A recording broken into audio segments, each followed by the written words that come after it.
it's not like I didn't know that I can get pregnant. I didn't want to be pregnant. I was not looking towards being pregnant. It's just being caught up on this person being too good to me that I want to pay them back. When it came to sex, it was easy. I'm feeling like I'm giving back. And I remember the first time I went to antenatal clinic, I asked the doctor, do you guys have an ambulance? And he asked me why. And I said, in case I get into labor at night, I can call and you guys can come pick me up. That's how naive I was. And he told me, this is not a disease. It is not. You're not dying. You will walk yourself to the hospital. We will admit you. And that's the first time it hit me. I'm going to be a mother. When the doctor said it's not a disease. Because all along I took it like, this is not part of me. The moment the doctor told me it's a girl, I saw myself. It's like a picture of who you place back again. And I felt like this girl has to have something different from me. Now that my daughter is turning a teen, it's an alarm in my brain. I have fears that she might end up in the same place. But also remember, this guy met me when I was young. So when I started growing up, he couldn't understand my growth. That is the other side of, getting into this thing when you're young. The other person, once they're used to you in a certain way, when you're growing, they're not able to grow with you.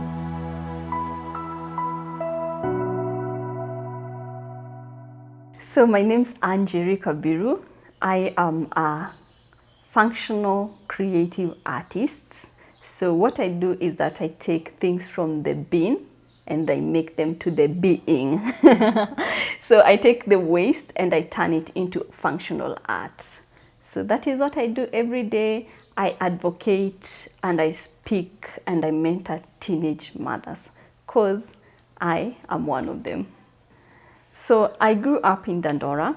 I have a twin sister in case someone meets someone like me on the road. And I have a younger sister, my mom and dad. And growing up in Dandora, we used to live in the last phase. If you go to Dandora, there are different phases. Phase 3, phase 5, like that. We moved to every phase because a new development became cheaper in terms of rent and accommodation. Dandora used to be the place where thugs, the most wanted people, lived.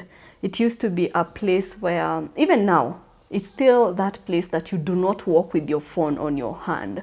Or if you walk with your handbag, you have to hold it in a certain way because it will just go. For me, I'm lucky. Most of the people there know me. But it used to be that place that every night there was screams, people being mugged. If you had a TV, it used to be targeted. If you wouldn't drive and live in Dandora. Most people would never did that. But right now you can drive and live in Dandora.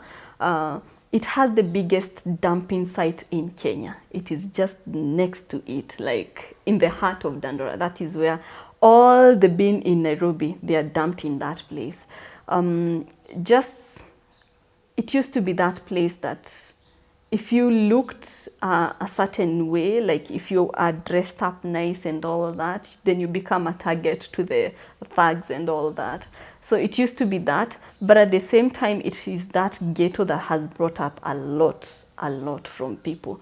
My work personally came out of that inspiration because I used to walk to the bin all the time and see beautiful things in the bin. And I'm thinking, my house doesn't have that. Maybe I should take and go put it in my house because the bin is just right there. So there was both good and bad out of it till to date. When you arrive in Dandora phase 5, there's another link to another Highland somewhere, which is between Njiru, Kayole, Muiki, and Dandora. It's called Mailisaba. That's where I totally grew up. And from Mailisaba, those time to come to Dandora for school, it used to take us or maybe 2 hours of walk because it used to be about 5 kilometers. So we used to walk from there to Dandora. And the first time we were taken to kindergarten, what my mom did, she went and showed us how to cross the road. The main road in Dandora highway, Apple Highway, the matatus used to come, there were no bumps. The children used to be hit by the cars all the time. My mom showed us how to cross the road. She used to be like, look, left, right, left again, and then you wait. If you don't hear any sound of a car moving, that is when you cross. So we went to kindergarten, and the funniest joke we joke with my sisters is we went to a group of schools, because back then we went to a total of 12 schools just in primary. Yes, 12 of them.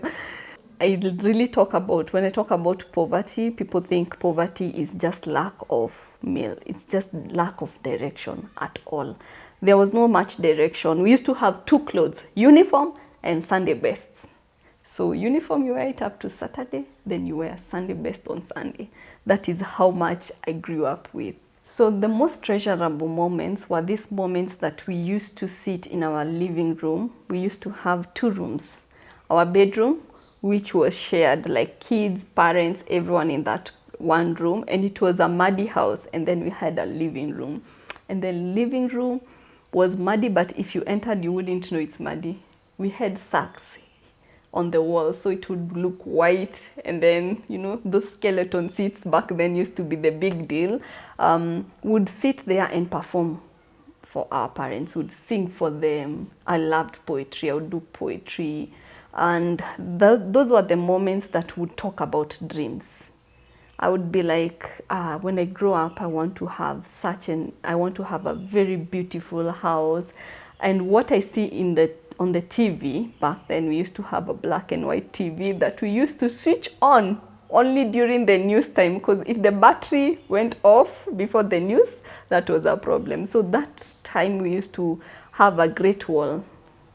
For those who had great walls, I need to find one and keep it as a memory. So the great wall, we would watch news and then wait for 10 o'clock to watch a movie. So we would watch news, switch it off. And those movies, I would see beautiful houses. You know, they would make me have those dreams that I want a house with an upstairs. So in that treasurable moment, I would talk and say, when I grow up, I will have a house with upstairs. And then I will have this number of children and I will drive a car. Those were the most treasurable moments. And because it expanded my imagination, it used to make me feel like there's more to life. Those were the moments that made me feel like I am meant for greatness. Till today, that moment. So I finished my class 8, and out of that, I'm called to school, but we are 3, because me and my twin sister, and then my younger sister is just born. Once we were born, it didn't take a long time for my younger sister to be born. So we technically started school, all of us together. So we have done our class 8, 3 of us, my mom being a hawker. My dad had an accident, he couldn't do much in his life. He was also trying jobs here and there. Him being a preacher also, he didn't have much. So they couldn't afford to take us to high school. So we stayed a year home. And towards the end of the year, I don't know where they got money and thought to take us to just any high school around us that they could afford to fit all of us in. So third term, when people are doing their Form 1 third term exam, that is when we entered Form 1. So by the time we entered, people have gone through the syllabus and all that. For me, it was not interesting being in school, because I'm trying to catch up with what people have been doing for 2 terms. So what we used to do is go to the market. The biggest cloth market in Kenya, it's called Gikomba. If you're looking for clothes, business to start, that is where you go to. So we would go to this market called Gikomba, shop clothes for 10 shillings, tops for girls, and and bring them to school. And then during break time, we'd call people in one room and tell them, here are the tops, 30 shillings, and they would buy. And for us, it became a business. Now, instead of focusing with school, because we are not able to catch up to where people are, somehow business became part of our life. So we started getting a solution to this problem on our own, and the solution was starting business. It made it feel like we are still achieving, And also the hardest part is that we used to sell by 10 o'clock, because 11 o'clock you're sent home for school fees. At least you have some money for the transport to go back home, number one, and to go back home and eat, you have some money. So business became that thing that replaced the need of us catching up with education, or of me catching up with education. And from there, the focus became, I started focusing more on how can I give a solution to my problem being poverty, lack of food, a lack of fees, lack of clothes, even lack of self-confidence is part of poverty, or lack of self-esteem, because when you do not have and you're around people who have, then if you're not built up to understand yourself, then you belittle yourself inside. So having this became a solution. And for me, it started stirring up the need of, I need a job. Or can I get a job? It's not about let me finish my education for me to get a job. That is what that started. And by the time I'm reaching Form 2 now, I was in a relationship. And the reason I was in a relationship, first growing up in Dandora, being a place where it's major thugs, you know, most of the time you saw people going to work, but you didn't see a lawyer. I never saw a lawyer or a doctor. I saw people who are hustling. And the idolation of people there was like, you get a man who will turn around your family's life. That was the big thing. I would hear, did you hear so-and-so got married the other day by this man? Do you know what he did in her dowry paying? He bought the father a car. You know, it used to be you getting married to someone is the best way to get out of this problem. So when I was in Form 2 now, I'm doing this business in school, being sent home. The problem are still there. Actually, they're much more, because now I'm more aware of the poverty. I'm more aware of I do not have, because the more you grow up, the more you want things. So I got into a relationship, and this relationship to me became kind of hope. I will have that good ending story like just any other person. The environment around me, that is just everyone around you, you know, from church to your to the neighborhood, to friends, people around. Mostly I would hear that. I would hear, for you to be successful is to get a man who will change your family's status. In terms, he will provide this to you and do this for your family. And that was an idea I had. Was I in a position to understand that is what I believe? No. But it was deep within me. Now, looking back now, I can see that was a trail that was already there. So for me, I was just walking into it, knowingly or unknowingly. So growing up, I never had, you know, even writing, no one wrote a letter to me. No one asked me out. When I was in primary school, everyone around me was asked, but not me. So when I was in Form 2, when this guy asked me out, for me it was a big deal. It was that thing, wow, someone has recognized me. And it was someone who was also older. Remember, the focus was for me to get a guy to get me out of this problem. So probably now looking back, that's why I never even dated anyone in school. I dated people who have finished school, because there's a dream that has been inserted in my mind, and that is where I'm working towards. So yeah, he was older, he was already working, and that became a bit, at that moment, I thought it became a bit easier, because if I have 1,000 shillings and you're in school, Kenyan shilling, that used to be a lot of money, you know. I would sponsor my sisters with pads. Like, I have enough. Yeah, or if there was no food in the house, I would go and shop because I have some tokens from this guy. Was I thinking about sex and all that? There was so much information in school about sex. There was so much information at home about sex. But in a split of a second, I made a decision that was not right. It's not like I didn't know that I can get pregnant. I didn't want to be pregnant. I was not looking towards being pregnant. It's just been caught up on this person being too good to me that I want to pay them back. It was not even him pursuing me, oh, I want this. It's just that need. He's fulfilling a need in me. A need being that I can get what I want at this moment. Then for me, when it came to sex, it was easy. I'm feeling like I'm giving back. And then now with the ideology of I'm getting a husband, to me, he was not even just an average man. In my mind, it was like, I will get married to this man. And we had so much similarities. Also he didn't have people who recognized him and all that. So the gelling of that was a poison because we would talk about the future, of course. He also had that ideology of making money. School is not that important. So that one also kind of empowered me to feel like, you know, I can do it. Without education, I can do it. So he would not really impose that to me so much, but he would bring it up in the conversation. That would encourage me and show me, it's okay. I don't have to be, you know, I don't have to go for education that much. I will still make it in life. There's so many people who have made it without education. So it was not a big deal. But he also pushed me to think a lot. Like, what do I want with life? Where am I going? So when you think you have that, you think you're in control.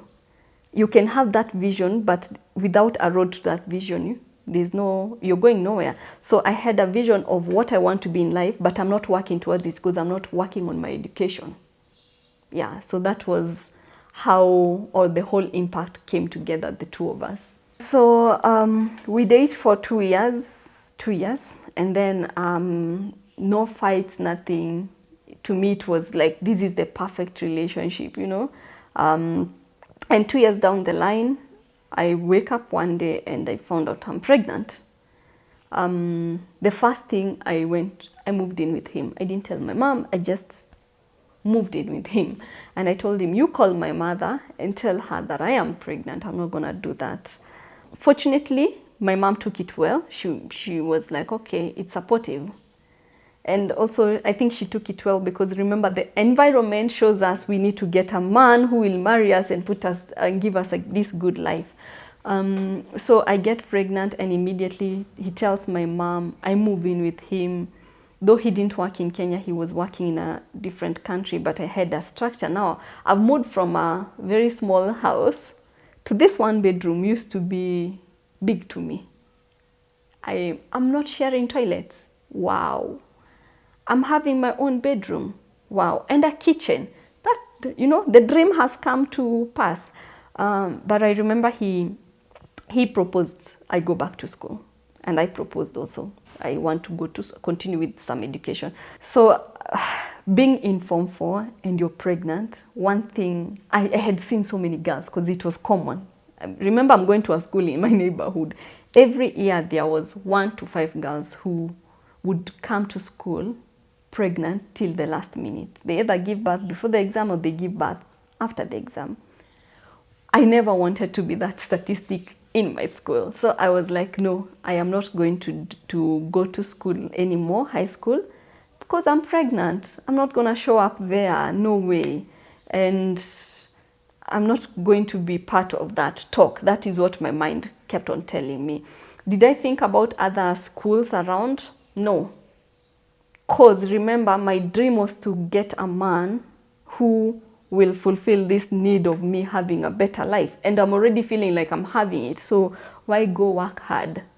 So I never felt like I want to go to school. So for me, from Form 4, I never stepped into school. I only went to my school and told my head, my principal, that I've gotten a job. I've gotten a job. And he's like, why can't you finish the school? He's tried talking to me and I'm like, no, I'm okay. And I was doing that because my sisters were in that school. So I wanted to leave it in a good term. Like, don't harass them because I left the school. So after that, he told me, okay, I wish you all the best. I wish you sat down and finished your exam. You need that more than that job because the job will be there for your lifetime. And I said, sir, I know what I need. What I need is a job. And I walked out, and after walking out the next day, I started thinking, okay, what can I do? Because now I'm in the house alone. I'm in the house alone. How can I change this narrative? And that is where now I decided, okay, let me go to a college, do something. I was already involved in volunteering in organization, and I used to like the idea, or I used to like the concept of social workers. So I just went to one of the colleges in Nairobi. I asked them if I can sit for, or if I can study without the form 4. They told me, you can study only up to diploma. To me, diploma sounded like a degree. I was glad. So I just did that diploma in community development and social work. And by the time I'm finishing my exam, I was the next day in a hospital giving birth to my daughter. And that is how my daughter came into the world. So the pregnancy itself is so interesting. Right now I'm looking back and understanding a lot. I never took any picture when I was pregnant.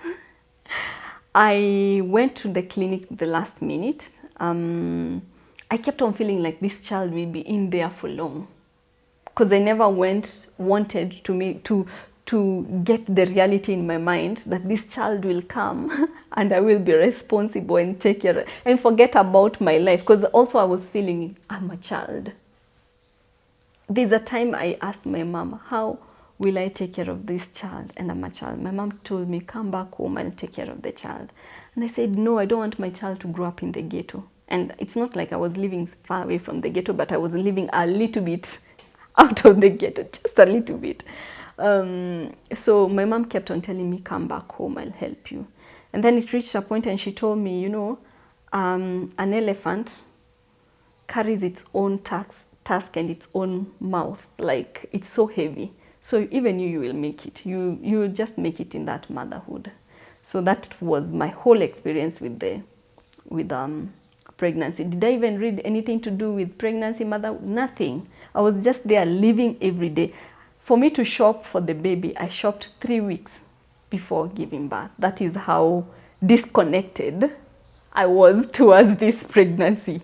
I was so enclosed. I didn't know how to face the world with this. I didn't, because there is a lot of judgment, and I had seen the judgment with other people who went before me. So for me, and I had judgment myself, but I never allowed it in. So everything was closed. Even the feeling of a mother and the pregnancy, I never allowed myself to go there, because I was like, I don't understand this, or I don't know what it is. Prenatal, I went the last minute, last minute, that's when I got those injections and all that. I went shopping, I started asking people, my neighbors, next door neighbor, I saw her with a child, and I said, oh, where did you give birth? And I remember the first time I went to antenatal clinic, I asked the doctor, do you guys have an ambulance? And he asked me why. And I said, in case I get into labor at night, I can call and you guys can come pick me up. That's how naive I was. And he told me, this is not a disease. It is not. You're not dying. You will walk yourself to the hospital. We will admit you. And that's the first time it hit me, I'm going to be a mother, when the doctor said it's not a disease. Because all along I took it like, this is not part of me. This is not me.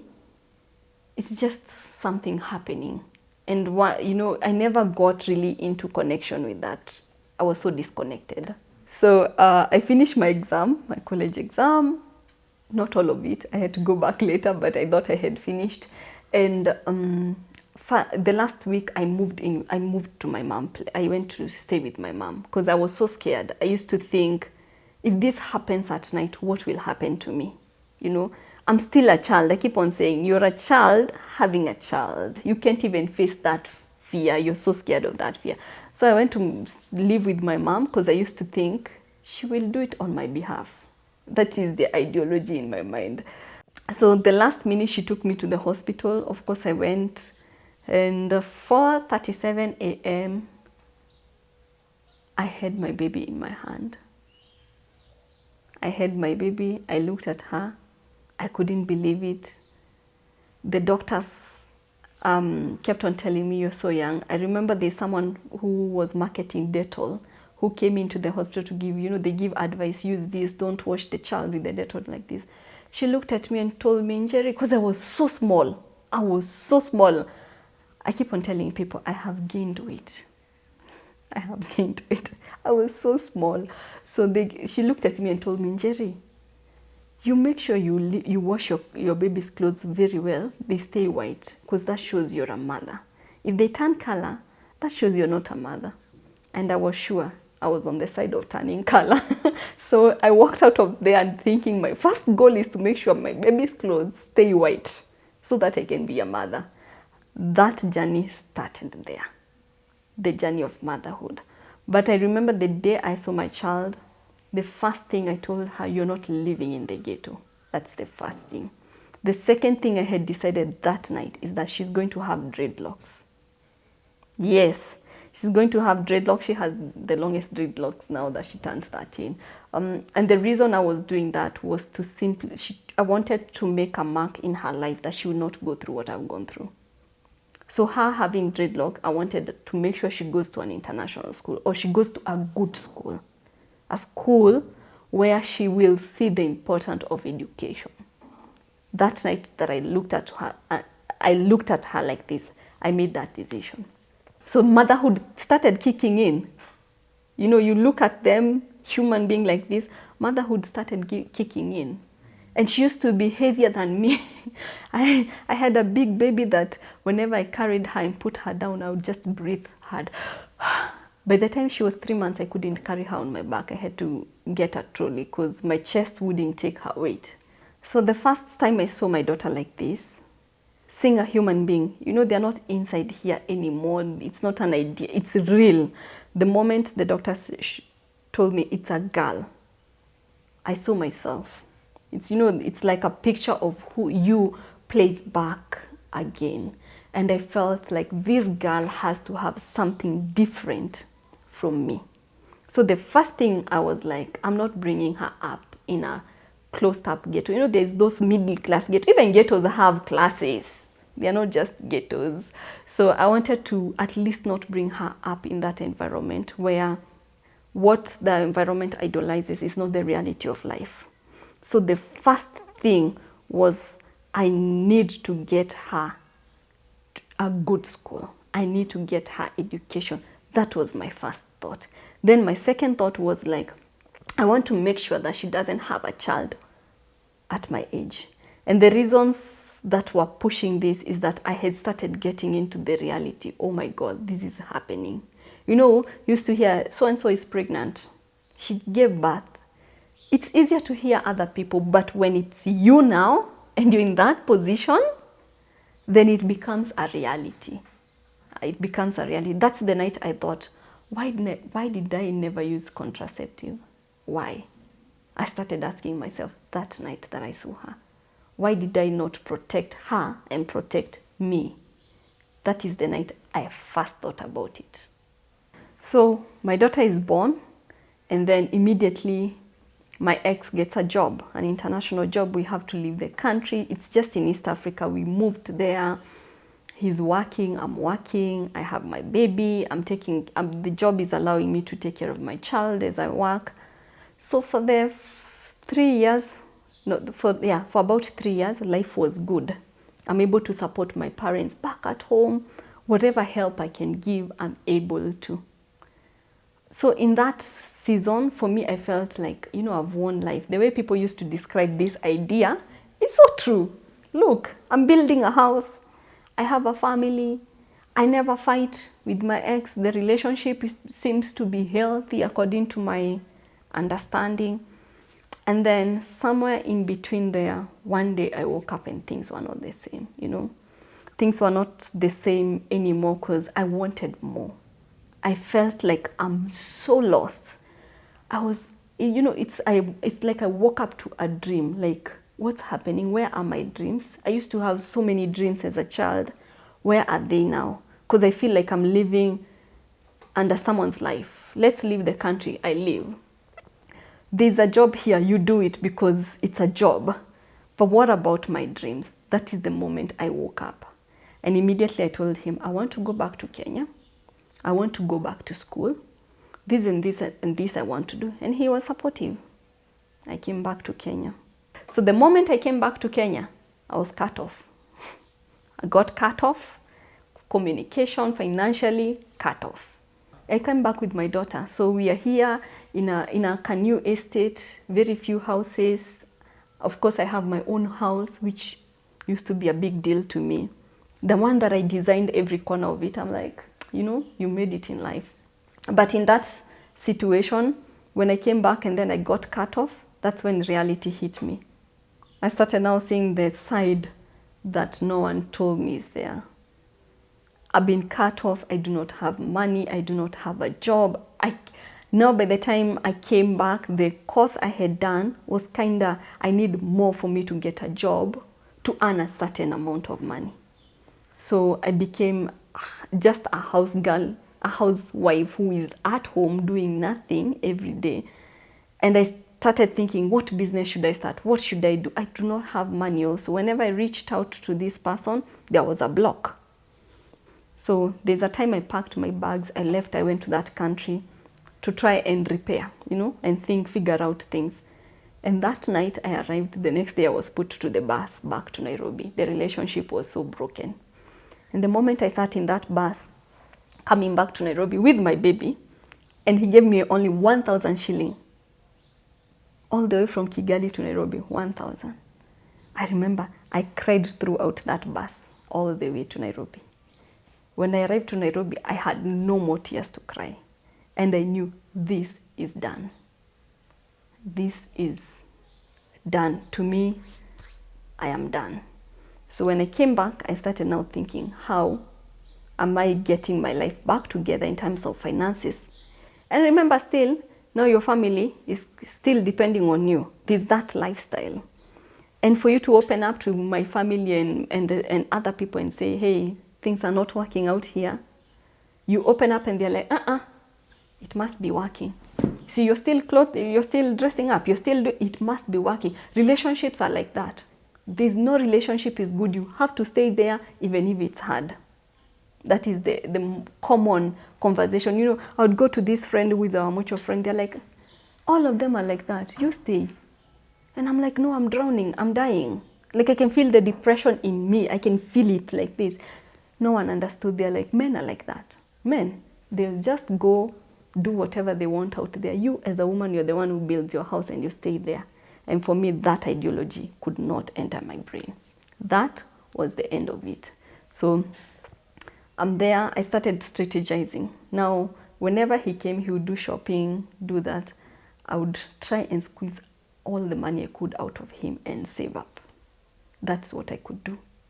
So I started strategizing, and by then the relationship had gone so bad that we couldn't even sit and have a conversation. So for me, I knew where it's heading. But also remember, this guy met me when I was young. So when I started growing up, he couldn't understand my growth. That is the other side of, getting into this thing when you're young. The other person, once they're used to you in a certain way, when you're growing, they're not able to grow with you, and they can't see the growth, they can't understand the growth. So he was not understanding my growth. So that also became so toxic in that relationship. So by the end of that year, I packed my bags and left. And I remember when I was leaving, I went back to Rwanda by myself with my child and a friend. I don't know why I went back there. I think I wanted a closure. And when I went there, it became not a healing, but it became even more wounds at that season, because you get to find out things that were happening around. And these things were so hard and difficult for me to face. But I went there for just a week and came back to Nairobi. When I came back to Nairobi, now I decided I'm starting a business. The small money I have saved, I'm starting a business. So the first business that I knew was clothes. I entered the biggest market. This market you can get every designer's clothes, original, but only used. So I would go there, buy clothes, come sell online. Buy clothes, come sell online. And of course, you sell online, you sell physically, but the money you're getting and where I am at life was not matching. So every time I didn't meet my needs, I didn't meet my bills, and then the business would go down. So I did that for a while. Immediately I thought, My daughter needs to go to school. Remember, she has dreadlocks. Having dreadlocks, I have to take her to a good school because I walked around public schools, no. Private, public, no. Private, public is those schools that are private, but they kind of look like public. Kwanza, those ones are no. They are worse even than public. So I went to the private school that I could find nearby. The school fees was expensive. So I thought strategy. Let me talk to this guy to chip in the fee. He had already lost his job. He couldn't chip in the fee. So what was my next strategy? I started washing people's clothes. I looked for a bachelor who gave me another bachelor's number, and I had 5. I would go wash their clothes, and whatever I'm paid there, I just come and pay the fee. So what I did, I spoke to the owner of the school. I would pay the fee per week, not per term. Every end of the week, I would deposit this amount of money. And that's how my daughter started her schooling. And then now the reality also hits you. This is just kindergarten. We haven't reached primary school, high school. And everyone kept on telling me, why don't you just shave her hair? It's just hair. But I remembered I needed to break this cycle. Because if I cut that, I'm cutting loose what is keeping me going or standing firm in my decision that my daughter will not go through the same thing I've gone through. So I decided, no, I'm not cutting her hair. I stuck with that to the end. Till to date, never shaved her hair. She's an artist, more like me. She's really creative, imaginative. She's my best friend, I'm her best friend. We talk. We have those conversations that I never had with my parents. I talk to her about boys. She tells me who she likes, they're in that stage, and we have to face that reality. I am her best friend. I'm sure today if she goes through something, I would be the first person she would come and say, I have gone through this. I wanted to create that room because also that was a lack I had that also contributed to me being a teen mother.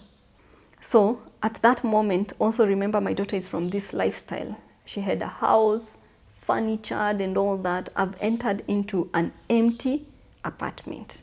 I remember for a year people kept on asking, that house is not vacant, we can't see curtains. One of the strategies in Kenya for you to look for a vacant house is to go around looking, oh, that window doesn't have curtain, let's go ask. That's a strategy. I think every Kenyan uses that. If you're not using an agent, for me it was a strategy. So people would be like, that house seems to be empty because I had no furniture, nothing. When I left with just my clothes and my daughter's clothes in the sack. I wanted to just start a new life.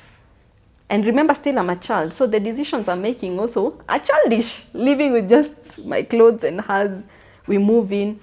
So I start also selling onions in the middle of that. So I'd do washing of clothes in the morning, sell clothes online on Facebook, and then afternoon I would come and start walking around, buy a whole sack of onions and repackage it into small pieces and come sell it around. That was profitable for the seasons the onions are on. The seasons that onions go out of market, you have to do it to keep the business going. I had no that room. For me, I needed every coin that came in. So I did it for like a season when the onions were there, and then I didn't have it.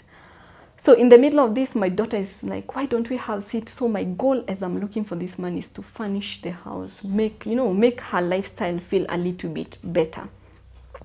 And in that, I saw a tire outside, picked that tire, thought, okay, this, if we put a round thing on top, it could be a table. Instead of us, we didn't have a table at all. Only had a mattress that would take it to the bedroom, because I went into a one bedroom at night, sleep on it.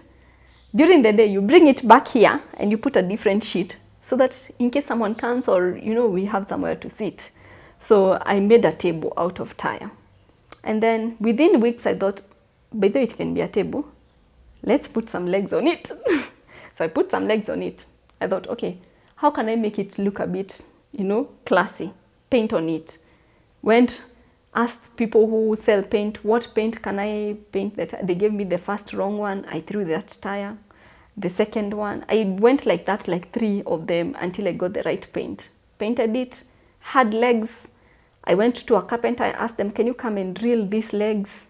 I went to Gikomba is one of the markets that sells clothes, but it also has the furniture side. So I had gone there, looked for something that would look like classy legs. And then I thought, okay, let me remove this wood and put a glass. And it was perfect. So a friend came to visit, saw a table. They asked me, oh my God, how much did it cost you? I never even kept any cost. I said 6,000. She said, can you make for me? And out of that, I learned, okay, the table was a bit costly than that, but it's okay. I made it, sold it to her. Her friends saw it, they ordered. So this kind of became, you know, things you do at night. You've done your washing, I've done my washing of clothes, other businesses, and then I would start doing now this at night. And then I started now positioning my pricing. So it became a little bit better. So sometimes I would sell one table and that money would be equivalent to washing people's clothes that week. So that is how the transition came. Did I even think I'm transitioning into a business? No, I never used to think people can buy tire. Interestingly, I had not watched YouTube back then. I never knew people can make tire tables or anything. I'm talking about back in 2013. I never knew that. So, and then one person told me, so I want a table and then can you decorate a wine bottle? I started thinking now, that is when I learned this YouTube and you can learn a few things. Now I'm talking about 2014, end of 2014. I've already sold like 5-6 tables. So I did it for her. Out of that you learn. I go buy this glue doesn't work, this until the perfect glue that works. I did that. I would post them online and people would buy. So completely, and the bachelors I'm washing for clothes, also some of them are getting married. They tell you, I don't need your services anymore. And that is how now my life transitioned from struggling and thinking, what can I do, to this. But I'm not yet seeing it as a business. You know, I'm used to seeing trash around my life, all my life. So I used to think, who can buy this? And in 2014 now, my daughter is growing up, she's starting to understand things and asking me, why don't I have what they have? And now it started piercing my heart because that is what pushed me into this. So out of that, I went back and started praying. God, give me something that will be permanent. Something that will be a turnaround. Not for me. Me, it's okay. For my daughter. And that's when, you know, that still moment that you're still and trying to listen, I was like, do this, do the art. And from 2014, I started taking it seriously. I started pushing it. And by going to hotels, you know, you go to hotels, kwanza I would target akina big hotels. You walk in, I don't give portfolio, I used to give a piece. So I would walk into every hotel. I'd never had a portfolio. I would be like, take this. Manager, please, put this on your desk. This is what I do. Imagine it being on all these tables. I would go and they would be like, this is so beautiful. They're giving me hope. Oh my God, we will order. I leave one there.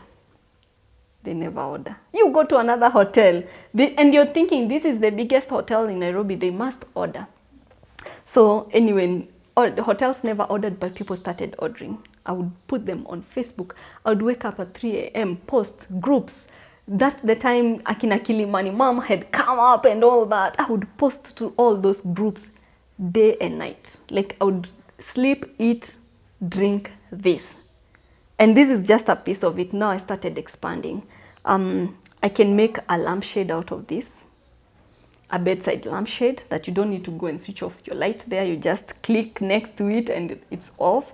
I can cut the bottles and make vases out of them.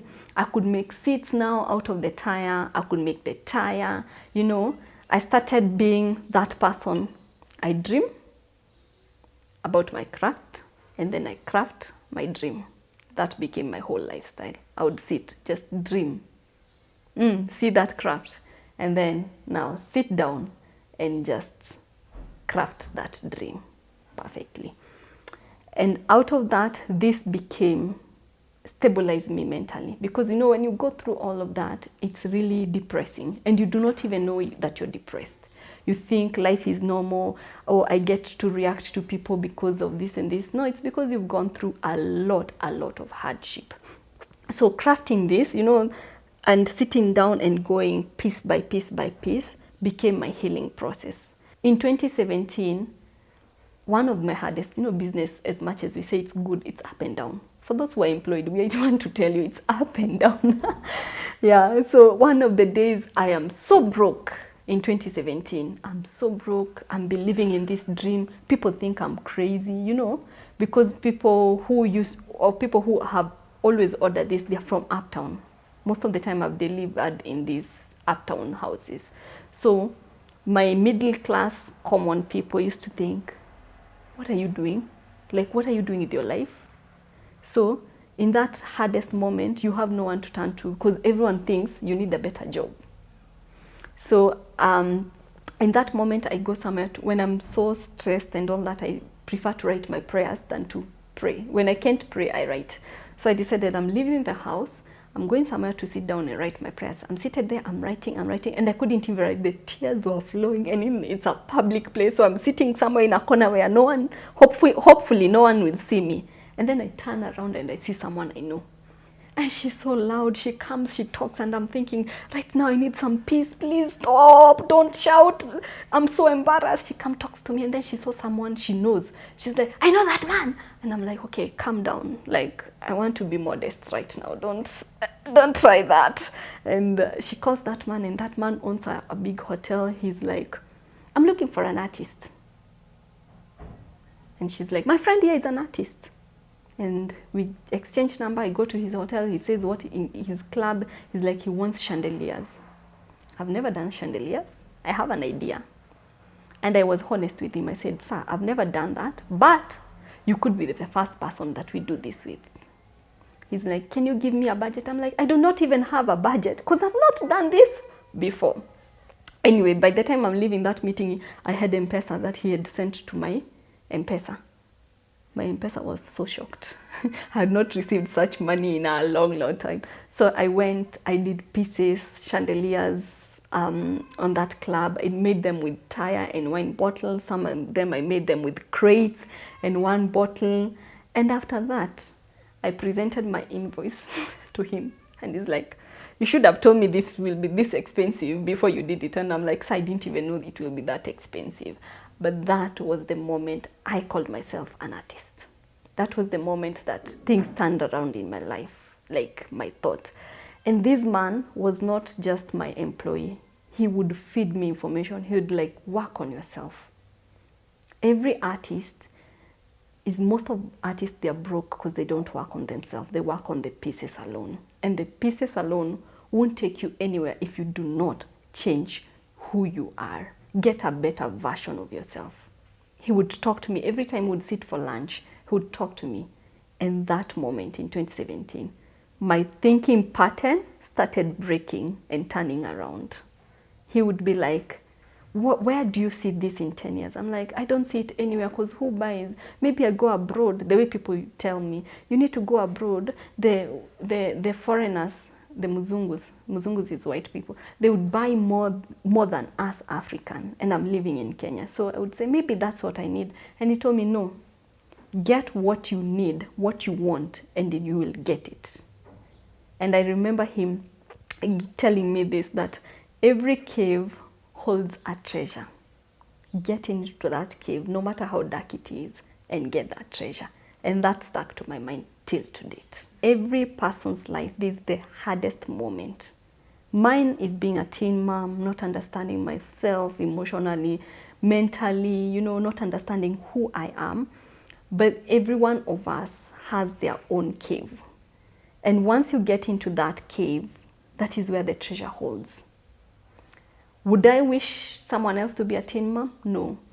Is it worth to me today? Yes, it is worth. Because out of that is what out of being a teen mom is what defines me today.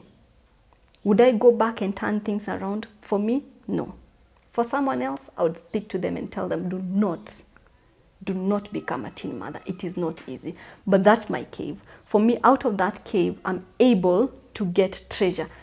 Have I found the treasure like this? Oh, this is the treasure. No, it's been through tears and hard times and crazy times and moments of luck, moments of wanting your child to go for a swimming because everyone else in the neighborhood is going to a swimming, and yet you can't afford that. It's that moment that she's gonna be sent for school fees and you still want to stick to that school. That has been my cave. How have I gotten treasure out of it? Is that I am able to create pieces that are marketable. But apart from that, I am able to pass this skill to other people. That is my treasure. So my situation did not just impact me, it's impacting other lives, not just my daughters, other lives. So for me, that is the cave. And I think everyone's life, or all of us in our lives, we have that moment. It's us to decide, okay, I'm going to go past my fear. Whenever, now I train teenage mothers. Right now, I train teenage mothers. And the reason why I started training teenage mothers is because sometimes I get overwhelming orders. Like just a few weeks ago, I got this order that I needed to do within 48 hours. Make stool tires, 20 pieces within 48 hours. So when you get such an order, you don't tell clients, I can't do it. You have to do it. So what I've been doing is empowering other people to get my skill so that whenever I have overwhelming orders, then I'm able to call people and employ them. So I thought of now going back to my hood. My hood is teenage mothers. I thought of going back to the teenage mothers to train them so that their children's life, because I'm doing it for my child, so that their children's life also can have a turnaround and hope. In 2017, during the election, my business is picking up. I'm doing well. I'm getting orders. At least I would sell up to 4 tables in a week, in a month, because a table for me to finish it takes nights and nights and nights. So in 2017, there's no business. People are holding back because of election. I sat down and thought, for the first time, let me train. Let me go and pass down this information. So I went to the rehab next to me. It's a rehab. I went to train some girls. That didn't work out. They sent me to the boys' center and it worked out. When I was going through that 3 months training them, I started now developing a curriculum of what I'm doing and linking between the healing of what you've gone through and the future. Like, I don't just go, I can teach you how to do this in 5 minutes. But the mentality that is in you can either take or reject this in 1 minute. So for me, it became very, very critical for me to start now targeting the pattern, the trace of life, because that's what took me into this mess.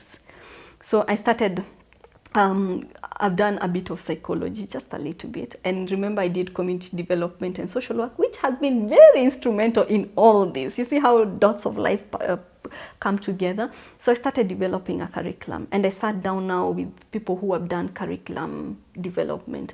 How can I not just impact people with skill, because this I can do in 2 minutes, in 5 minutes, and they can undo this in 1 minute. How can it be a permanent solution? So I started learning on techniques. So whenever I have a class, for example, today I can target, let's say, who you are, like, who am I? So it's a simple thing. I write on paper, who am I? 5 words that describe you. And then I would go to the class, give each person a paper. You have 10 minutes to go and tell us in 5 minutes who you are. So they would come back, sit there. Each person is describing who they are. The society is laughing at them. All of us are laughing at this person. That is the society. And judging them and telling them that's not who you think, that's who you are, trying to describe who they are. And then at the end, I would tell them again, stand up and tell us who you are, not caring that so-and-so told you that's not who you are, because they're not you. See, everyone has their own paper. Now I started having those kind of drills. With the girls, I have a mirror. I tell them, look into the mirror. Tell me who you see. Who do you see now? Because for me, mirror has been my helping power. I look at myself in the mirror every day. I speak to myself. Even for me to come and love who I am right now, I have friends who we joke, they call me Kakonda now, and I don't feel bad. Because now I love whom I am. And then out of that, now I'm able to link that lesson with the art, depending on what art. Now that I have a curriculum, I have different art. So linking all of those together, it's not just an impact of skill, it's an impact of mental growth. The result of that, first, has been my healing. Before you touch everyone, before you take care of everyone else, take care of you. It has been my healing moment. And then out of that, I've had students who have taken this as, you know, their jobs. If they're not taking this as their job, I am able to call someone whenever I have a big pressure of work. When you have a big pressure of work, you've worked on someone's mind and skill, then you're able, all of you, to take that pressure and turn it into treasure. So that is one of the impact that I've seen in that. Another impact is that also for me, it has created a livelihood. I get NGOs, companies that tell me, go and train this group of people for some months. Most of the time I do it for 6 months, and I don't do it every day. I just have some hours in a week that I go. And at the end of the day, myself, I'm able to sustain myself. For the teenage mothers, the ones that I train, it's my own initiative. That one, whenever I make money, I make sure there's a portion that goes to buy their materials. Then I sit down with them every Friday. Every Friday we sit under, someone gave us their own compound, so we sit under a tree, and I have 10 girls, and I don't take more than 10 girls because I would really want to impact, you know. You can impress people from a distance, but, you know, change or impact is, or transformational, it's personal. You have to have that personal touch. So right now I have teen moms, the ones who you look at them, like I have one who was in Form 3. I have to hold her baby throughout the class because the baby is only 6 weeks old. And that to me, it's so dear because I know what she's going through. I've been there. And the only hope for this child to grow and be better is for the mother to change her thinking pattern. For me, is to tell the society that there is a problem. The problem is not the pregnancy. The problem is deeper than the pregnancy. The pregnancy is just but a symptom to show there is a problem. So for me, it's going back to that part. And about encouraging the girls. One, these girls in the near future, my goal is for us to go to schools and talk to girls and tell them the journey, how hard it is. But before you place a girl in front of other girls who will judge her, it's to empower her. So once we are done with the empowerment in the near future, is to start going to schools once in a while and telling the girls, please, this is hard, don't. If you have to do it, protect yourself. That is the goal. But before we get there, I have to make sure these girls that are going to spread out that message are empowered. Not just empowered in skill, economically, socially, but they're also empowered in who they are. Because self-confidence and self-esteem is knowing who you are and not letting the world describe you, but you yourself describing yourself and standing firm to your decision. Yeah. For me, I'm an artist, that's it. You take it or leave it, that's your problem. That's who I am. I have 2 messages for girls in Kenya. One of them is that do not get pregnant, please. Protect yourself from pregnancy. It's not a journey. It's a lifetime journey. You know, you can break your feet, not walk for 2 years, it will be repaired. You will walk again. But once that child comes, they are there for lifetime.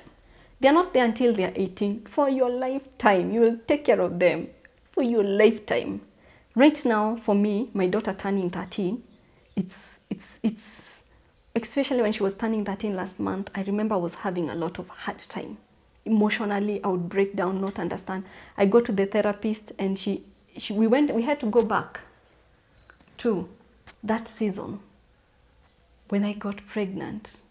I never took photos. I never accepted it. Now that my daughter is turning a teen, it's an alarm in my brain. I have fears that she might end up in the same place. And I had to go through that fear for me to be confident even with her that she will not go through that phase. It's a lifetime. I don't want to say jail. It's a lifetime process. Please do not. This is my 9th year doing this. 9 years doing this. Is when I'm starting to have, like I can sell this piece at 1,500 and someone can buy. It has taken a lot of process. So to the young girls, even young youths out there, life is not as fast as people are saying. And if you do it very fast, it just goes. It doesn't stick. For it to be a mastery, to have value and you charge according to your value, take time. If there's a girl out there, you can't face your parents to tell them you're pregnant, please find me. I will help you. We will go together. Just to let you know. That's the first thing. Get someone. If you're a girl out there, you're pregnant, you want to break news to your parents, get someone to help you break that news. Don't do it yourself. If you do it yourself, whatever outcome, some will be supportive, some will be more rejective. Walking with someone helps. Get a close friend, get a close friend, whoever who can help you break the news. For the parent, you've gotten the news and you're thinking this is the end of the world. I want to let you know this girl seated here is not the end of the world. She is something. Something came out of that. Support her through education, support her in bringing up this new child. You know, I love the way sometimes we have good expression. They're a blessing. That child is a blessing. Let them be a blessing. I know they will add bills, but God will provide, and you'll figure it out. You won't lack. You won't go at a loss because of one more mouth or two more mouths. So make sure that is the time as a parent you take control of your child. Let your child go to a place they will be empowered. Out of that, there is hope for both your child and their child. If there are organizations out there who have a group of people, women want training, they can reach out to me. I'll give Justus my number, shared moments with Justus my number. It will be there. You can reach out to me, number one. Also, you can find me on Facebook, Njeri Kabiru, on Instagram, Njeri Kabiru. I keep on saying Kabiru, not Karibu, Kabiru. And I have a YouTube channel where I do different content, but one of the content is crafting. You can go to my YouTube channel, Njeri Kabiru, and follow my channel. Watch the content, learn. If you have a question, just leave it there. I'll come back, respond to you. I usually respond. And at the end, I will come and see your products once they are done. I can grade them from 1 to 10 and I'll always give you a 10. So that is where you can find me. And thank you so much. If you'd like to order my work, I don't just train. I do training and I craft. From tire tables to chairs to decorated vases. Anything that is DIY, reach out to me. I will definitely deliver. You can get my number through Shared Moment with Justus on this channel, on the description box, or on my Facebook, Njeri Kabiru. Inbox me. Instagram, Njeri Kabiru, inbox me, and I will gracefully and beautifully craft and deliver to you on time. I have a gift for Shared Moments. I hope this is their color. If not, we'll still make others, but this is a gift for Shared Moments with Justus. Yeah, I'm gifting them this. I didn't have time to buy flowers, guys, but next time I will bring them with flowers. This is not the end. I feel like this is not the end of this conversation. It's just the beginning. So next time you'll get flowers on this bottle. Thank you so much for having me.